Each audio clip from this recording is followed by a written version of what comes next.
This is my 1991 Honda CBR 600F PC25 and it is quick. It's not the quickest, it's got 100 horsepower, not 200, but 100 is definitely enough to get yourself in trouble, especially if you're not wearing earplugs. Did you know that you're supposed to wear earplugs at 70 kilometers per hour? If you don't, you will get tinnitus and hearing problems potentially, so if you didn't know that, you're welcome. Anyway, so this sport bike has been very reliable and cheap. It is not very expensive to get on the second-hand market. But I guess it will maybe go up in price at some point because these pure carbureted sport bikes from the 90s will definitely be sought after at some point. Maybe, I don't know, I'm not an economist, so I'm just glad that they are so attainable right now. So what I have done is to change the tires. I've already got it some brand new Bridgestone rubber because when you're going at 250 kilometers per hour plus, you have to make sure that your tires are in good shape, that they are not too old, so they don't burst, which could result in death. So you don't take tires cheaply, you don't take them lightly. A problem it has a slight rattling sound from the timing chain tensioner thing inside the engine. It only does it sometimes when it's cold. Last ride it didn't do it at all, I think. So yeah, it's probably fine, it's not that urgent, I think. It's probably not gonna grenade itself immediately. That's the hope at least. But let's have a listen for yourself. I think she runs pretty well for its age. So let's see if I need choke. Maybe. Nope. It's got a nice aftermarket Remus exhaust and it sounds amazing. Okay, so it's got the rattle going on right now. That's what I've meant with the timing chain rattle from the tensioning device inside the engine, and it should go away once it's warmed up. But besides that, it runs pretty well, so I hope it's not that urgent yet. It's already starting to get a bit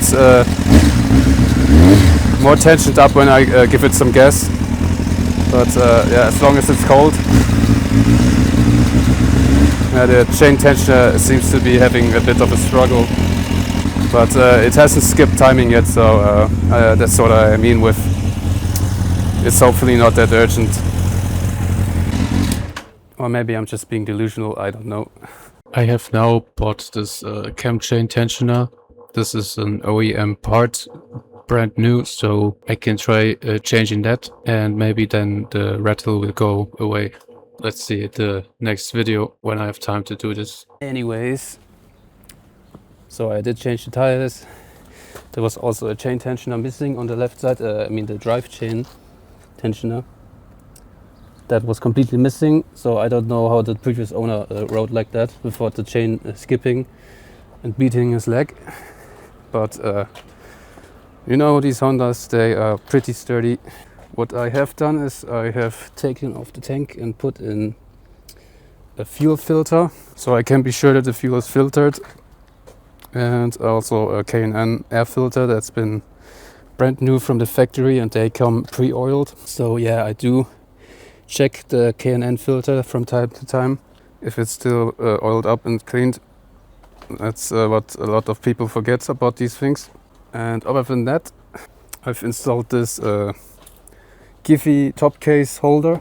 I don't know if it's official or not, but you know, these brackets are fitting just fine. And if I ever need to have a top case inside the city, so I don't have to carry a backpack with me all the time, I can just lock things up in this top case holder with my top case, obviously. But I'm probably not gonna use that much. I just needed it one time, so of course I'm never gonna need it again, but at least it was fun to install. I changed the engine oil too with a new oil filter. It sits around here, yes, right there between the exhaust, and it's not easy to get to with a torque wrench. I just tightened it with my hand. Other than that, I think I should check if I still got enough meat on the brake pads. It's kind of hard to see from here, but I'll check that off camera. What I have to do now is of course check the tire pressure, that's always at the right pressure and high enough for the high speeds on the Autobahn. And I have to lubricate the chain. I'll also clean it on the next chain lubrication routine. I don't clean it every time, I just lubricate it once for 500 kilometers, and every 1000 kilometers I clean it because I'm lazy. I also installed a voltage meter. I almost forgot about that. So when it gets at 12.5 volts, you have to give it more gas so the engine doesn't deplete the battery. There was a device that I changed that didn't give enough voltage while the engine was running. It was not the stator, it was the module that's behind this cover. So here is the module that I replaced. That was behind the rear right plastic panel. It's supposed to be a voltage regulator with MOSFET technology. The new one has MOSFET technology, so it's a bit more reliable supposedly. And this is the old one, so yeah, it just didn't give enough voltage while the engine was running. So I'm glad it was just this and not the stator, like with my Yamaha that I made a video of. Yeah, this one was relatively easy and cheap to fix. The chain loop I use is this Motul Chain Loop Road Plus. It's not the full-on race paste that you use at the track, but it's definitely good enough for street use. You can probably still use it on the track, you know, unless you're Marc Marquez or something. I use the rivet point here as a reference. I will do one pass over one round. I think I've lost reference.